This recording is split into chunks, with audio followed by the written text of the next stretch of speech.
Assalamualaikum warahmatullahi wabarakatuh, sahabat pembelajar.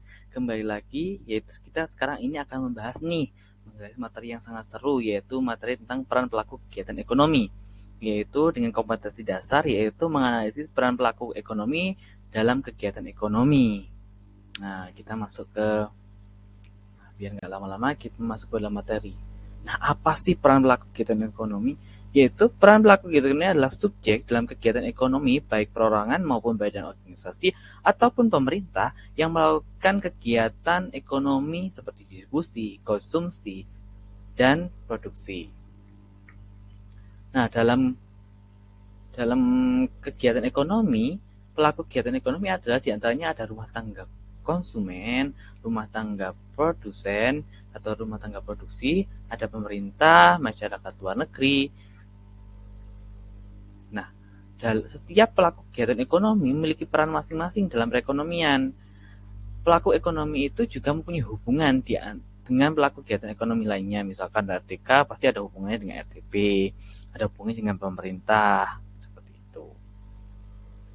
Nah, pada slide selanjutnya yaitu yang tadi kita udah bahas, yaitu pelaku kegiatan ekonomi ada siapa saja. Ada RTK atau disebut dengan rumah tangga konsumen, ada RTP yang bisa disebut juga dengan rumah tangga produsen, ada pemerintah dan masyarakat luar negeri. Nah, siapa sih kita akan bahas? Kita akan bahas satu-satu mulai dari RTK, RTP, pemerintah, dan masyarakat luar negeri. Nah, siapakah si RTK ini? RTK adalah rumah tangga konsumen. Maksudnya adalah unit pelaku kegiatan ekonomi terkecil. Terdapat dua peran yang dilakukan oleh rumah tangga konsumen dalam sebagai pelaku kegiatan ekonomi. Yang pertama yaitu sebagai konsumen. Rumah tangga konsumen melakukan kegiatan membeli berbagai macam kebutuhannya, baik itu berupa barang atau jasa, dengan membayar dengan jumlah tertentu. Yang kedua, peran rumah tangga konsumen adalah sebagai penyedia faktor-faktor produksi berupa tanah, tenaga kerja, modal, dan keterampilan. Dan dari penyediaan faktor-faktor produksi, maka rumah tangga konsumen mendapatkan penghasilan atau pendapatan.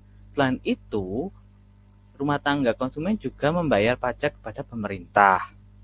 Nah, si RTK ini itu juga mempunyai dua peran, yaitu sebagai konsumen atau sebagai eh, penikmat barang atau jasa.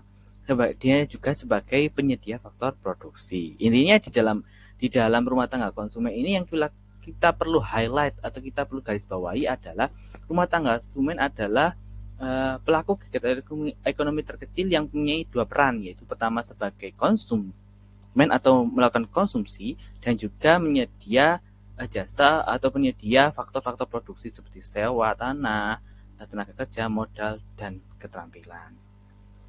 Nah, yang selanjutnya yaitu RTP. Siapa sih si RTP ini, sahabat belajar? Nah, si RTP ini adalah suatu lembaga produksi yang mengkombinasikan faktor-faktor produksi dengan tujuan untuk mencari laba. Dan dalam rumah tangga produksi, bila dibedakan berdasarkan kepemilikannya, itu ada dua, yaitu ada pemilikan swasta dan ada pemilikan negara.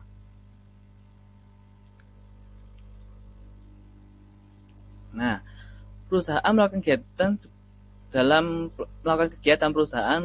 sebagai berikut, yaitu pertama adalah menggunakan faktor produksi dan memberikan imbal jasa kepada pemilik produksi. Yang kedua, menyediakan barang dan jasa yang dibutuhkan oleh rumah tangga konsumen, pemerintah maupun perusahaan lainnya. Yang ketiga, yaitu membayar pajak kepada pemerintah. Sama halnya dengan perusahaan dengan RTK, RTP juga membayar pajak kepada pemerintah. Nah, yang selanjutnya ini sahabat belajar setelah RTP yaitu tentang pemerintah. Pemerintah itu siapa sih? Mungkin kalau kalian tahu, pemerintah adalah orang yang mengatur jalannya negara. Nah, di dalam peran sebagai pelaku kegiatan ekonomi, pemerintah adalah sebagai pelaku ekonomi tugas sebagai mengatur lalu lintas, bukan benar. Highlightnya adalah mengatur lalu lintas perekonomian dalam negeri untuk menjaga stabilitas ekonomi dan mencegah kekacauan serta hal-hal yang dapat menimbulkan kerugian bagi masyarakat banyak. Hal ini dapat dilakukan dengan membuat perundang-undangan. Selain itu, pemerintah juga melakukan konsumsi. Pemerintah nggak mengatur aja, tapi pemerintah juga ada mengkonsumsi atau yang disebut dengan belanja negara. Seperti itu. Sama halnya dengan produsen, pemerintah ketika melakukan konsumsi, maka pemerintah mengeluarkan uang, dan ketika masyarakat bekerja di pemerintahan, maka pemerintah akan memberikan berupa uang. Seperti itu. Apa sih yang diberikan oleh pemerintah? Yang diberikan pemerintah kepada masyarakat adalah berupa subsidi, berupa bantuan, dan lain sebagainya. Seperti itu. Nah, selanjutnya nih, tentang masyarakat luar negeri. Apa sih yang kalian tahu mengenai masyarakat luar negeri? Pelaku kegiatan ekonomi yang penting nih masyarakat luar negeri. Itu tanpa melakukan hubungan dengan luar negeri, keadaan perekonomian tidak akan optimal. Seberapapun majunya suatu negara tetap membutuhkan hubungan dengan masyarakat luar negeri. Maksudnya gimana sih? Jadi masyarakat seberapa maju pun suatu negara, kita ambil contoh, Cina adalah satu negara yang maju secara perekonomian, tetapi Cina juga membutuhkan apa, masyarakat luar negeri. Ketika dia memproduksi si RTP-nya di Cina, memproduksi handphone kalian yang made in China misalkan, atau made in mana, itu dia tetap membutuhkan masyarakat luar negeri. Nggak mungkin kan itu dijual di negaranya aja. Nah, maka di luar negeri dia melakukan eksportir barangnya ke luar negeri untuk uh, agar barangnya ini laku dan terjual seperti itu. Maka penting juga masyarakat luar negeri ini seperti itu. Nah, demikian materi tentang peran pelaku ekonomi. Selanjutnya akan dilanjutkan dengan circular diagram flow. Assalamualaikum warahmatullahi wabarakatuh. Hai siswa-siswi Brawijaya Smart School, khususnya kelas 10. Saya harap kalian tetap semangat untuk mengikuti pembelajaran pada materi kali ini. Nah, di sini saya akan menjelaskan sedikit tentang circular flow diagram. Nah, di circular flow diagram sendiri ini terdapat tiga jenis atau tiga macam, yaitu ada circular flow diagram dua sektor, ada yang tiga sektor, dan empat sektor. Nah, yang pertama kita akan membahas tentang circular flow diagram dua sektor. Nah, di dua sektor ini terdapat dua pelaku kegiatan ekonomi. Yang pertama itu ada rumah tangga produksi atau RTP, yang kedua itu rumah tangga konsumsi atau RTK. Di sini juga terdapat pasar input dan pasar output. Pasar input sendiri yaitu transaksi untuk jual beli faktor-faktor produksi, terjadinya transaksi faktor-faktor produksi. Nah, sedangkan pasar output ini adalah transaksinya barang dan jasa yang telah diproduksi oleh rumah tangga produksi. Oke, alur dari circular flow diagram dua sektor ini yang pertama yaitu, nah, rumah tangga konsumsi itu menyerahkan faktor-faktor produksi kepada rumah tangga produksi. Nah, faktor-faktor produksi ini apa aja? Ada sumber daya manusia, ada skill, ada modal, dan sebagainya. Selanjutnya, nah, rumah tangga produksi memberikan uang kepada rumah tangga konsumsi atas diberikannya faktor-faktor produksi berupa sewa, upah, maupun bunga. Jadi saya perjelas sekali lagi bahwa rumah tangga konsumsi menyerahkan faktor-faktor produksi kepada rumah tangga produksi. Lalu, rumah tangga produksi memberikan imbal jasa atas diberikannya faktor-faktor produksi ke rumah tangga konsumsi berupa sewa, upah, bunga, dan sebagainya. Selanjutnya, rumah tangga produksi ini akan memproduksi atau mengolah faktor-faktor produksi yang telah diberikan menjadi barang dan jasa yang siap dipakai, yang siap diberikan ke rumah tangga konsumsi. Nah, setelah itu, rumah tangga konsumsi itu membeli barang dan jasa yang telah diproduksi oleh rumah tangga produksi sesuai dengan harga yang telah ditetapkan oleh rumah tangga produksi. Nah, ini adalah circular flow diagram dua sektor. Jadi rumah tangga konsumsi memberikan faktor produksi ke rumah tangga produksi, lalu rumah tangga produksi memberikan imbal jasa berupa sewa, upah, bunga kepada rumah tangga konsumsi. Selanjutnya, rumah tangga produksi mengolah faktor-faktor produksi menjadi barang dan jasa yang akan diberikan ke rumah tangga konsumsi. Dan sebaliknya, rumah tangga konsumsi akan membeli barang dan jasa tersebut atau memberikan imbalan berupa uang kepada rumah tangga produksi. Nah, oke, itu tadi circular flow diagram dua sektor. Untuk selanjutnya yaitu circular flow diagram tiga sektor. Nah, sebenarnya hampir sama dengan circular flow diagram dua sektor.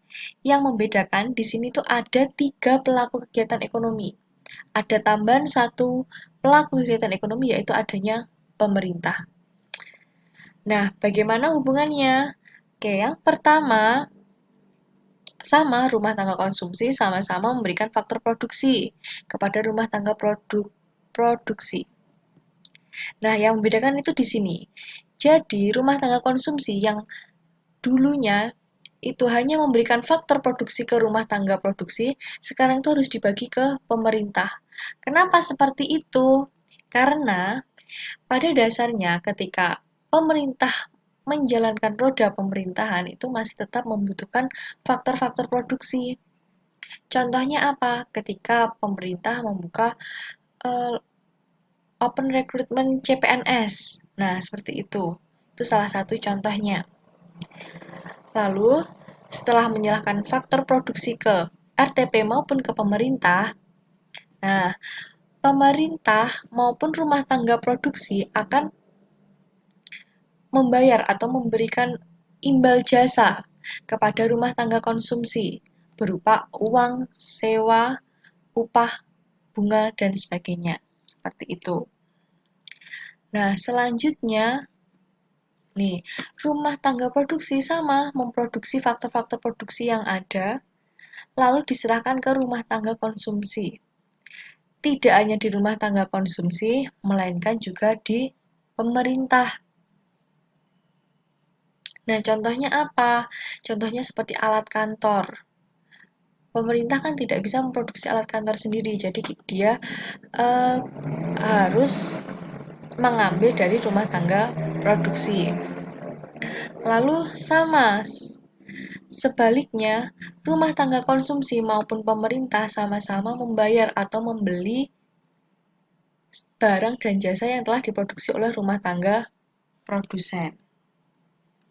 Oke, selanjutnya, nah di sini yang pembeda itu pemerintah juga berperan sebagai produsen. Contohnya apa? Contohnya yaitu pemerintah itu yang menjalankan BUMN dan Pertamina. Itu salah dua contohnya dari pemerintah sebagai produsen. Jadi, seperti Pertamina itu tadi akan diserahkan ke rumah tangga konsumsi. Sebaliknya, rumah tangga konsumsi akan memberikan atau membeli Pertamina tersebut atau yang lainnya ke pemerintah, memberikan uang. Selanjutnya, nah, rumah tangga konsumsi dan rumah tangga produksi itu sama-sama membayar pajak kepada pemerintah. Ya kan, pasti kalian sudah tahu kalau kita itu wajib membayar pajak. Nah, untuk imbalannya, pemerintah memberikan subsidi atau bantuan kepada rumah tangga konsumsi maupun ke rumah tangga produksi. Nah, itu tadi alur circular flow diagram 3 sektor. Yang selanjutnya yaitu circular flow diagram 4 sektor. Nah, di circular flow diagram 4 sektor ini tentu terdapat 4 pelaku kegiatan ekonomi. Ada rumah tangga produksi, ada pemerintah, ada rumah tangga konsumsi, dan ada masyarakat luar negeri. Di sini sebenarnya alurnya sama dengan circular flow diagram yang sebelumnya. Hanya sih yang membedakan itu ada masyarakat luar negeri. Nah, hubungannya bagaimana? ketika di pasar input, hubungannya itu adanya ekspor dan impor. Jadi ketika ada masyarakat luar negeri, kita itu bisa melaksanakan ekspor dan impor baik di pasar input maupun di pasar output. Contohnya, ekspor dan impor di pasar input apa? Kalau di Indonesia biasanya adanya TKW. TKW kerja ke luar negeri atau adanya tenaga ahli. Kita mengirimkan tenaga ahli dari luar negeri. Itu bisa ekspor dan impor. Nah, ketika pasar output, sama, juga bisa melaksanakan ekspor dan impor berupa barang.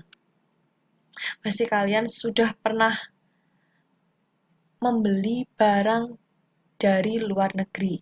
Nah, itu adalah salah satu kegiatan ekspor yang terjadi di pasar output.